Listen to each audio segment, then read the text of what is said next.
Very good morning. Welcome to prime 9 news. నేను జామీమా. ఇక వివరాల్లోనికి వెళ్దాము.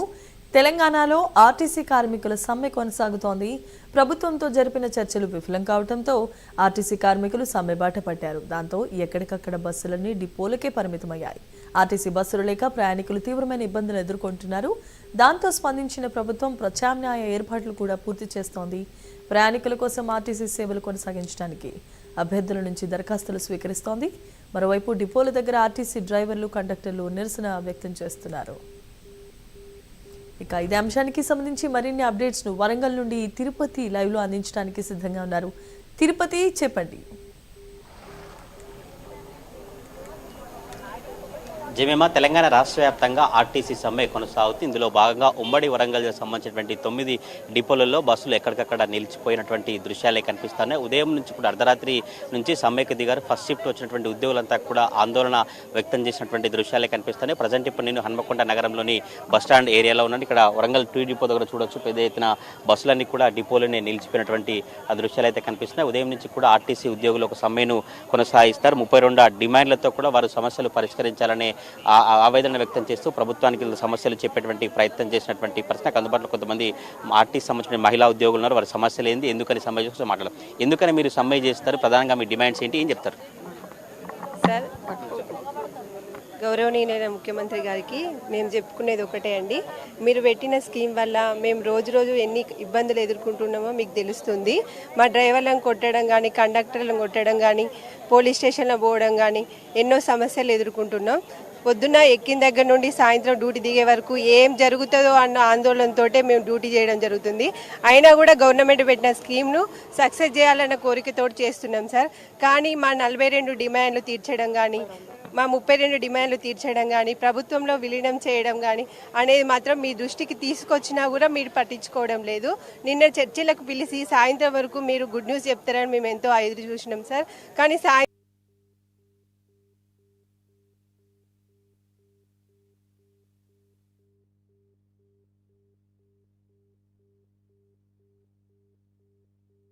ఆడపిల్లలం అనే విషయమే మర్చిపోయినాం సార్. బస్సులో 60 మంది ఎక్కే కెపాసిటీ 120 మెంబర్స్నైనా అందులో నుండి ఈగడం కానీ, గొడవలు కానీ ఎన్నో సమస్యలు చెప్పుకోవడం. మా ఆరోగ్య పరిస్థితులు కూడా రోజుకు బాగా సమస్యలు ఎదుర్కొంటున్నాం.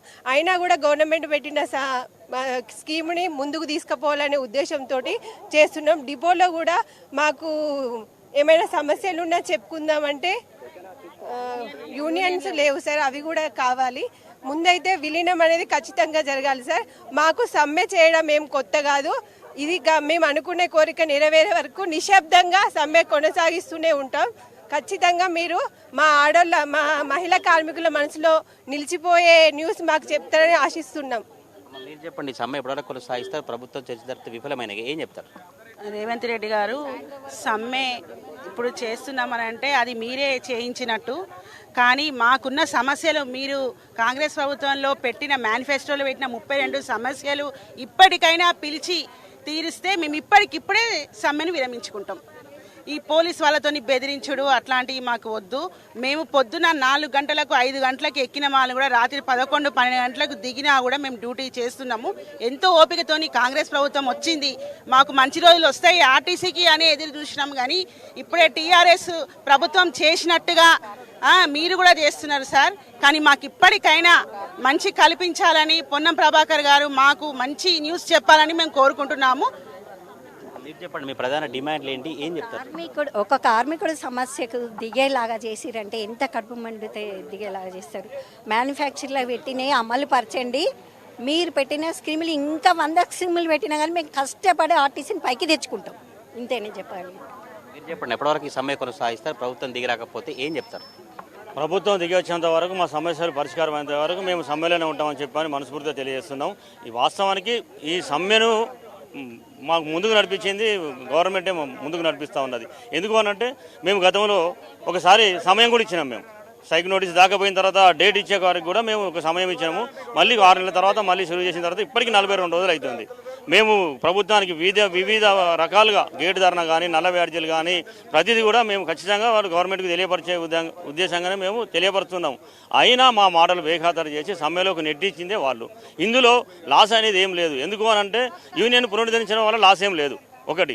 ఆ తర్వాత మళ్ళీ అవసరం అనుకుంటే మహిళ యొక్క మహాలక్ష్మి పైసలు కనుక ఇచ్చేది ఉంటే మాకు లాస్ ఏమి ఉండదు. ఎందుకు అంటే ఖచ్చితంగా అది గవర్నమెంట్ ఒప్పుకున్నది కాబట్టి గవర్నమెంట్ ఇవ్వాల్సిందే. 350 కోట్లు నెలకి ఇచ్చే ఇప్పుడు దరిదాపు 28,2,800 కోట్ల వరకు బకాయిలు ఉన్నాయి.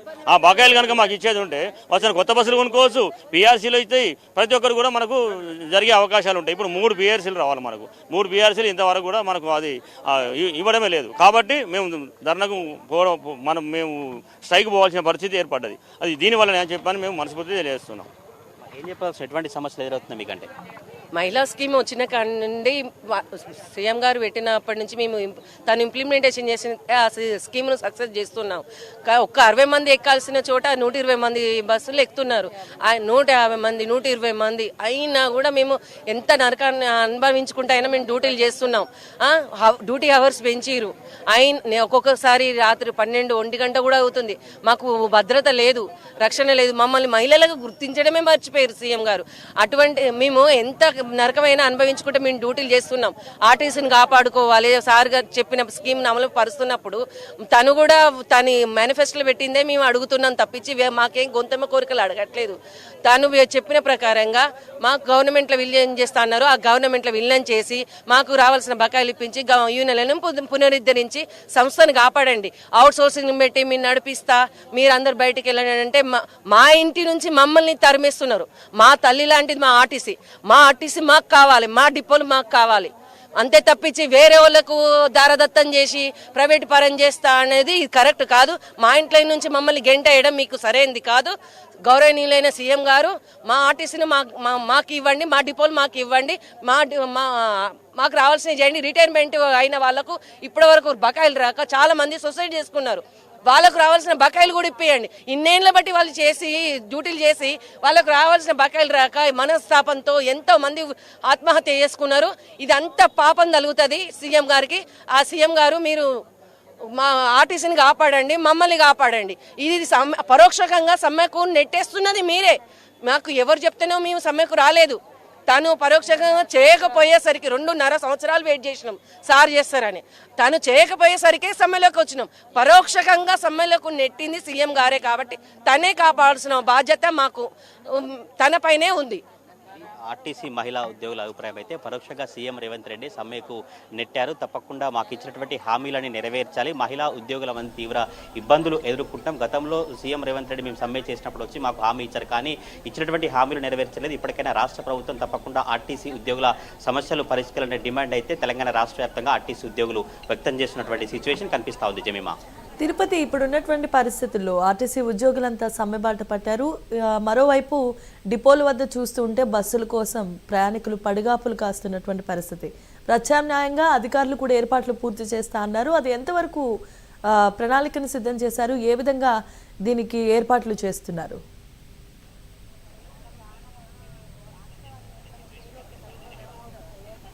జమీమా, ఆర్టీసీ అధికారులు కూడా ప్రత్యేకంగా ఏర్పాట్లు చేసేటువంటి అవకాశం కనిపిస్తుంది. ఒకసారి మీకు హన్మకొండ బస్టాండ్లో ఎటువంటి సిచ్యువేషన్లో చూపించేటువంటి ప్రయత్నం చేస్తాను. ఒకవైపు ఆర్టీసీ ఉద్యోగులు సమ్మె కొనసాగించినటువంటి పరిస్థితులు కనపడుతుంటే ప్రభుత్వం మాత్రం తప్పకుండా సమ్మెకు సంబంధించినటువంటి వ్యవహారానికి సంబంధించి సీరియస్గా తీసుకొని ఆర్టీసీ ఉద్యోగులకు సానుకూలంగా ప్రభుత్వం స్పందిస్తుంది. కానీ ఆర్టీసీ ఉద్యోగులు ఇటువంటి చర్యలకు పూనుకోవడం సరికాదంటూ కూడా ఆర్టీసీ అధికారులు ఒక ప్రత్యేకంగా ప్రత్యామ్నాయంగా ఏర్పాట్లు కొనసాగించినటువంటి పరిస్థితి కనబడుతుంది. ఒక Telangana RTC VC and MD Nagireddy పిలుపునిస్తూ ఆర్టీసీ కార్మికుల సమస్యల పరిష్కారంపై ప్రభుత్వం అత్యంత సానుకూలంగా స్పందించింది. ఎవరు కూడా ఆందోళన చెందాల్సినటువంటి అవసరం లేదు. కార్మికుల డిమాండ్లపై సమగ్రంగా చర్చించేందుకు ఇప్పటికే ప్రభుత్వం ఒక కమిటీని ఏర్పాటు చేసింది. ఈ కమిటీ కూడా కార్మిక సంఘాల ప్రతినిధులతో సమావేశం నిర్వహించింది. కార్మికులు కోరుతున్న డిమాండ్లో కొన్ని ఆర్థికపరమైన మరియు సంక్లిష్టమైనటువంటి అంశాలు ఉన్నదని వాటిని లోతుగా పరిష్కరించడానికి ప్రభుత్వం కనీసం 4 వారాల సమయం పడుతుందని ఈ మేరకు ప్రభుత్వం కోరినట్లుగా ఆర్టీసీ అధికారులు చెప్తా ఉన్నారు. ప్రభుత్వం సిద్ధంగా ఉన్నప్పటికీ కూడా కొన్ని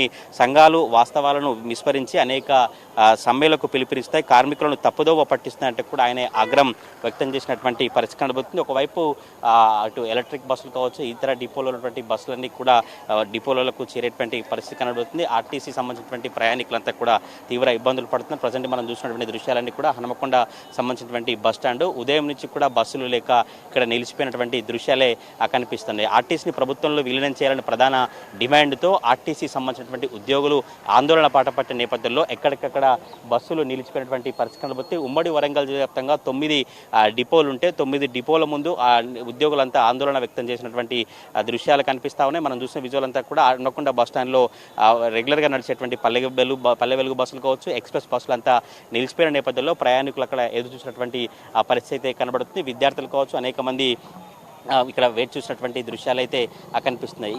ఎక్కడి నుంచి వచ్చినావు, ఎక్కడి నుంచి ఎడికి పోవాలి, బస్సులు ఇవన్నీ ఏం చెప్తున్నారు? ఎక్కడి నుంచి వచ్చినావు? హన్మకొండనే లోకన్నది. ఎటు పోవాలనుకున్నావు, ఏం చెప్తున్నారు బస్సులు ఇవ్వంటే? బస్సులు లేవంటే స్ట్రైక్ నడుస్తుంది, వాళ్ళకి వచ్చేటి వస్తలేవు ఇది అని అంటారు. చదువుకుంటావు? కాలేజా? ఏం బీటెక్ ఇంజనీరింగ్ బిట్స్ కాలేజ్. రెగ్యులర్గా బస్సులు ఏ టైం కూడా వెళ్ళేది కదా, ఈ రోజు సమస్య ఉంది కదా, ఎట్లా వెళ్దాం అనుకుంటున్నా, ఏం చెప్తావు? బైక్ ఆర్ లేదంటే కాలేజ్ బస్సు అప్డేట్. ఇంకా కాలేజ్ నుండి ఒకసారి కాలేజ్కి కూడా ఇన్ఫామ్ చేయాలి, నేను ఇన్ఫామ్ చేసి వాళ్ళ నుండి వచ్చేది, లేదంటే ఇక one and only option bike. ఇది రెగ్యులర్గా ఆర్టీసీ నుంచి కాలేజ్కి వెళ్ళేటువంటి విద్యార్థులంతా కూడా తీవ్ర ఇబ్బందులు పడుతున్నటువంటి దృశ్యాలే కనిపిస్తుంది. రెగ్యులర్గా కాలేజ్కి వెళ్ళేవారు కావచ్చు, రెగ్యులర్గా పనుల నిమిత్తం ఆర్టీసీ ప్రయాణం చేసేవారంతా కూడా ఈరోజు బస్సులు నిలిచిపోయిన నేపథ్యంలో బస్సుల కోసం వేచి చూసినటువంటి పరిస్థితులు. కొంతమంది నాకు అందుబాటులో విద్యార్థులు వారితో మాట్లాడదు. అమ్మ, ఎక్కడికి వెళ్ళాలి, మీరు ఎక్కడ వచ్చారు, ఏం చెప్తారు? బస్సులు లేవంటే ఏం చెప్తారు? రాంపూర్కి వెళ్ళాలి. యాక్చువల్లీ మేము ఎగ్జామ్స్ ఉన్నాయి, ఇప్పుడేమో ఆపేసిరు బస్సులని, ఎట్లా వెళ్ళాలో కూడా అర్థం కావట్లేదు. రెగ్యులర్గా మీరు బస్కే వెళ్తారా? ఎట్లా ఈ రోజే వచ్చింది మాకు. సమ్మర్ అయిపోయినాక పెట్టుకున్నా, మా ఎగ్జామ్స్ ఎప్పుడు పెట్టాలి ఇవన్నీ. మీరు ఎక్కడి నుంచి ఇక్కడికి వెళ్ళాలి, ఎట్లా ఇబ్బంది పడుతున్నారు? మేము భూపాలపల్లి నుంచి వస్తున్నాం, అదే లాస్ట్ బస్ అట. పెట్టిన వాళ్ళు ఎగ్జామ్స్ డిగ్రీ వాళ్ళకు ఉన్నది, ఇప్పుడు బీటెక్ వాళ్ళకు అందరికీ ఉన్నాయి. పెట్టిన వాళ్ళు తర్వాత సమ్మర్ హాలిడేస్ లేకపోతే ఇన్ఫామ్ చేయాలి, ఒక 10 days ముందు ఇన్ఫామ్ చేస్తే కానీ సడన్గా పెడితే ఇప్పుడు స్టూడెంట్స్కి ఇబ్బంది అవుతుంది. ఎగ్జామ్ 9-10 వరకు. ఎగ్జామ్కి ఎట్లా వెళ్ళాలి? ఇప్పుడు బస్సెస్ స్టాప్ చేసి ఇప్పుడు మేము ఎట్లా వెళ్ళాలి? ఇప్పుడు ఛార్జెస్ కూడా లగ్జరీ మనీ పెట్టినా కూడా వెళ్దామన్నా కూడా లేవు కదా బస్సెస్. ఏం చేయాలి ఇప్పుడు? మేము ఒక 10 days ముందు ఇన్ఫామ్ చేసినా అయిపోవు. అమ్మా, ఎక్కడి నుంచి వచ్చినా ఏడికి పోవాలి, ఎందుకు ఇబ్బంది? ఏడికి పోవాలి, ఏ ఊరికి వచ్చి పోవాలి? నేను నర్సంపేట పోవాలి, గురిజాల మాది. ఎప్పుడు వచ్చినావు? నా 3 రోజులు వచ్చి హన్మకొండ హాస్పిటల్లో నా మనవరాలకు ఆపరేషన్ అయింది. మాకు మరి తిండికి ఇట్లా కావాలంటే రోజు 500 అవుతున్నాయి. ఈ రోజు తెలియక బస్సు కాడికి వచ్చరికి బస్సులు బంద్ ఉన్నాయి. ప్రయాణికుల అభిప్రాయం అయితే ఒకవైపు ఆర్టీసీ సంబంధించి కొనసాగుతున్న నేపథ్యంలో బస్సులు లేక ప్రయాణికులు తీవ్ర ఇబ్బందులు పడుతున్నారు. ఇటు కాలేజీకి వెళ్ళేటువంటి విద్యార్థులు కూడా ఎగ్జామ్స్ ఉన్నటువంటి పరిస్థితులు ఉన్నాయి. ఒక 10 days ముందు మాకు విషయం తెలిస్తే ఈ ఎగ్జామ్స్ పోస్ట్ పోయినటువంటి అవకాశం ఉంటుంది. కానీ ఈరోజు కాలేజీకి వెళ్ళాలంటే తీవ్ర ఇబ్బందులు ఎదుర్కొంటున్న ప్రైవేట్ వెహికల్స్ వెళ్తే వాళ్ళ ఛార్జెస్ ఎక్కువ ఉన్న సిచ్యువేషన్ కనిపిస్తుంటే కూడా ప్రయాణికులు అయితే ఆవేదన వ్యక్తం చేసినటువంటి పరిస్థితి కనబడుతుంది. ఇలా ఉమ్మడి వరంగల్ జిల్లా వ్యాప్తంగా 9 డిపోలలో బస్సులు నిలిచిపోయి ఒకవైపు ఆర్టీసీ ఉద్యోగాల సమ్మె కొనసాగుతుంది, మరొక వైపు ప్రయాణికులు అయితే తీవ్ర ఇబ్బందులు ఎదుర్కొంటున్నారు. Jemimah, right, thanks for the updates and details Tirupati. ఇక ఆర్టీసీ కార్మికుల సమ్మెకు దిగారు. తప్పనిసరి పరిస్థితుల్లో ఈ సమ్మెకు వెళ్తున్నామంటూ కూడా జేఏసీ నాయకులు ఒకవైపు వెల్లడిస్తూ ఉన్నారు. తమ 32 డిమాండ్లు పరిష్కారమయ్యే వరకు ఈ సమ్మె కొనసాగిస్తాం అంటూ వారు స్పష్టం చేశారు. మరోవైపు రవాణా శాఖ మంత్రి పొన్నం ప్రభాకర్ కూడా దీనికి సంబంధించి తీవ్ర స్థాయిలో మండిపడినట్లుగా తెలుస్తోంది. సమ్మెను సామరస్యంగా పరిష్కరించుకోవాలనే ఉద్దేశంతో కలెక్టర్లతో సమావేశాన్ని నిర్వహించామని అన్నారు. చర్చలు విఫలం కావడంతో వెంటనే దీన్ని తీవ్ర పరిగణలోనికి తీసుకొని సమ్మె చేయడం కరెక్ట్ కాదన్నారు. తమ డిమాండ్లను పరిష్కరించే దిశగానే ప్రభుత్వం స్పందిస్తుంది, దానికి కొంచెం సమయం కావాలని కూడా పొన్నం ప్రభాకర్ చెప్పారు. ఏది ఎలా ఉన్నా సమ్మె వలన ప్రయాణికులు కూడా మరోవైపు తీవ్రమైన ఇబ్బందులు ఎదుర్కొంటున్నారు. ఇదే అంశానికి సంబంధించి మనకి లైవ్ అప్డేట్ ద్వారా అందించడానికి ఎంజీబీఎస్ బస్ స్టాండ్ నుండి కుమార్ కూడా సిద్ధంగా ఉన్నారు. కుమార్, చెప్పండి, ఎలా ఉంది పరిస్థితి?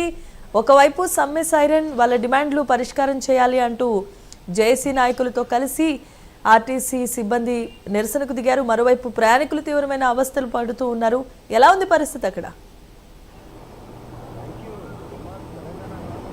Thank you Jemimah. తెలంగాణ రాష్ట్ర వ్యాప్తంగా ఆర్టీసీ సమ్మె సైరన్ అయితే నిన్న అర్ధరాత్రి నుంచి అయితే మోగిందనే చెప్పొచ్చు.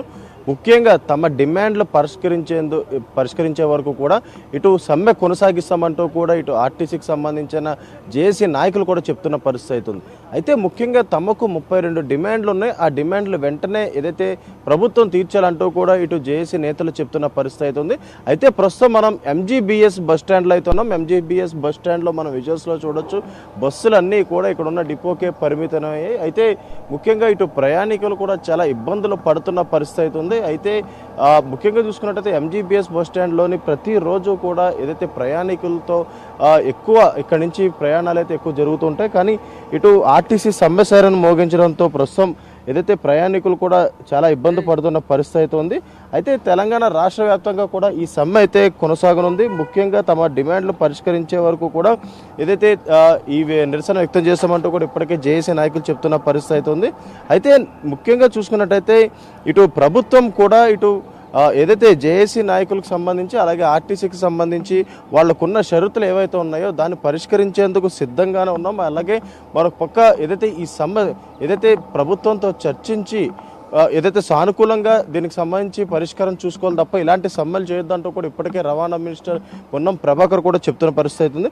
అయితే ఆర్టీసీ జేఏసీ నాయకులతో ప్రభుత్వం ఏర్పాటు చేసిన కమిటీ కూడా నిన్న ఏదైతే చర్చలు అయితే జరిపిందో అయితే ఆ చర్చలు విఫలం కావడంతో కూడా ఇటు ఏదైతే సమ్మెకు అయితే దిగారో అయితే డిపోలకే ప్రస్తుతం ఆర్టీసీ బస్సులన్నీ కూడా పరిమితం అవుతున్నాయి. అయితే ప్రజా రవాణా స్తంభించే అవకాశం కూడా చాలా ఎక్కువ ఉందని చెప్పొచ్చు. సమ్మె నోటీసులు ఇచ్చి 41 రోజులు అయితే అవుతుంది. అయితే సమ్మె నోటీసులు ఇచ్చిన తర్వాత 41 రోజుల తర్వాత ప్రభుత్వం నిన్న చర్చలకు పిలిచింది. అయితే ప్రభుత్వానికి ముఖ్యంగా ఈ జేఏసీకి సంబంధించిన నాయకులకు ఉన్న సమస్యలన్నీ కూడా వివరించారు. అయితే ఈ ముఖ్యంగా ఈ షరతులు ఏవైతే ఉన్నాయో వీటిని పరిష్కరించేందుకు 4 వారాల టైం అయితే ఇటు ప్రభుత్వం అయితే కోరింది. కానీ దానికి ఏదైతే జేఏసీ నేతలు కూడా నిరాకరించారు. ముఖ్యంగా తమ డిమాండ్లు వెంటనే పరిష్కరించాలంటూ కూడా వాళ్ళైతే చెప్తున్న పరిస్థితి అవుతుంది. అయితే ఐఏఎస్ అధికారులతో కమిటీ వేసి చర్చలు అనడం కరెక్ట్ కాదంటూ కూడా ఇటు జేఏసీ నాయకులు అయితే చెప్తున్న పరిస్థితి ఉంది. ముఖ్యంగా ఆర్టీసీ విలీనం అలాగే సంఘాల ఎన్నికలు అలాగే బస్సులు ఆర్టీసీనే నడుపుతామనే డిమాండ్ అయితే చాలా కీలకంగా కనిపిస్తుంది. అయితే కార్మిక జేఏసీ ముఖ్యంగా డిమాండ్లు పూర్తిగా పరిగణలోకి తీసుకోలేదన్నట్లయితే తెలుస్తుంది. అయితే చర్చల పేరుతో ప్రభుత్వం కాలయాపన చేస్తుందంటూ కూడా ముఖ్యంగా ఇటు నేతలు చెప్తున్న పరిస్థితి ఉంది. అయితే నిన్న అర్ధరాత్రి నుంచి కూడా ఏదైతే ఈ సమ్మె కొనసాగుతుంది. ముఖ్యంగా చూసుకున్నట్టయితే ప్రభుత్వం విలీనం కావచ్చు లేదంటే ముఖ్యంగా తమ డిమాండ్లు అంటే ఆర్టీసీ జేఏసీ నేతలు అందరూ కూడా ముఖ్యంగా చాలా కీలకమైన డిమాండ్లు అయితే ప్రభుత్వం ముందైతే పెట్టారు. ముఖ్యంగా ప్రభుత్వంలో విలీనం కావచ్చు లేదంటే పే స్కేల్ రిలీజ్ కావచ్చు అలాగే మరొక పక్క యూనియన్ పునరుద్ధరణ ఇలాంటి అంశాలపై ఇప్పటికే ప్రభుత్వం ముందైతే ఆర్టీసీ జేఏసీ నేతలు అయితే పెట్టడం జరిగింది. అయితే నిన్న అర్ధరాత్రి 10 వరకు కూడా ఏదైతే ఈ చర్చలు అయితే కొనసాగాయి. అయితే చర్చలు విఫలం కావడంతో కూడా ఇటు జేఏసీ నేతలందరూ కూడా ఏదైతే సమ్మెకైతే పిలుపునిచ్చారు. అయితే నిన్న అర్ధరాత్రి నుంచి కూడా సమ్మె ప్రారంభమైంది. అయితే ముఖ్యంగా బస్సులన్నీ కూడా ఇప్పటికే డిపోలకు పరిమితమైనవి. ఇటు ముఖ్యంగా ఇటు ఎంజీబీఎస్ ఒకటే కాదు ఇటు జేబీఎస్ సిబిఎస్ అలాగే కొన్ని చోట్ల అంటే హయత్ నగర్ లాంటి ప్రాంతాల్లో కొద్దిగా ఉద్రిక్త వాతావరణం కూడా చోటు చేసుకుంది. అయితే పోలీసులు ప్రస్తుతం ఎలాంటి అవాంఛనీయ సంఘటనలు జరగకుండా ముందుగానే ఇటు బస్ స్టాప్ ఏదైతే డిపోల వద్ద పోలీసులు పహారా కాస్తున్న పరిస్థితి అయితే ఉంది. ముఖ్యంగా ఏదైతే వెంటనే ప్రభుత్వం దిగొచ్చి తమ డిమాండ్లను పరిష్కరించేంత వరకు కూడా సమ్మె కొనసాగిస్తామంటూ కూడా ఇప్పటికే జేఏసీ నేతలు చెప్తున్న పరిస్థితి ఉందని చెప్పొచ్చు. Jemimah. Right, thanks for the updates Kumar.